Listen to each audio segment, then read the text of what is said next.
waa maqlaynay arrinka noocaasa laakiin media waa si hadda ka hor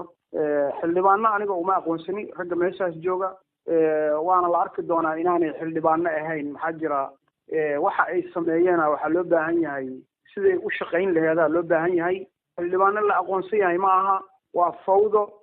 dad shacab ah meesha lagu soo aruuriyay aad iyo aad aan uga xumahay xildhibaanadii dhabta ahayna way joogaan oo reer galmudug ayagoo badan ay joogaan marka arrinkaas arrin aan aqoonsana ma aha arrin saxana ma aha xildhibaanana ma ahane waa dad shacab ah oo deegaanka runtii sidee ku caddaynaysaa in dadka codeeyey baarlamanka fadhiyey ay ahaayeen dad shacaba adigoo jooga muqdisho aan goobtii joogin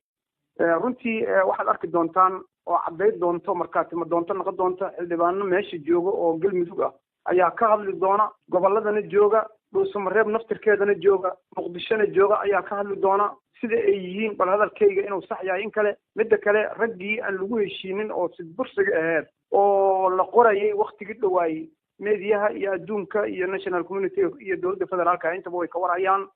raggii dambe oo dhalinyarada ahaayo ahlu sunna oo loogu talagalay in galmudug lagu biiriyo raggaas waaye mana leysku afgaranin oo qaladaad aad u tiro badan ayaa jiray oo qodobadii jabuuti iyo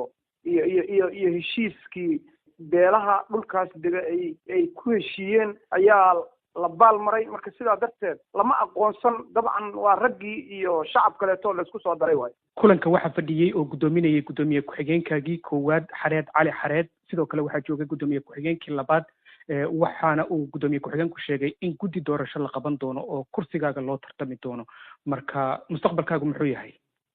runtii waa la yeeli karaa meeshaan hadda runtii haddaan sharciga la ilaalinayna cid walba waxay rabto ayay samayn kartaa marka waxa soo soconaya jawaabteeda waa la bixin doonaa iyadana waa la bixin doonaa xildhibaanada galmudugana ka jawaabi doona jawaabta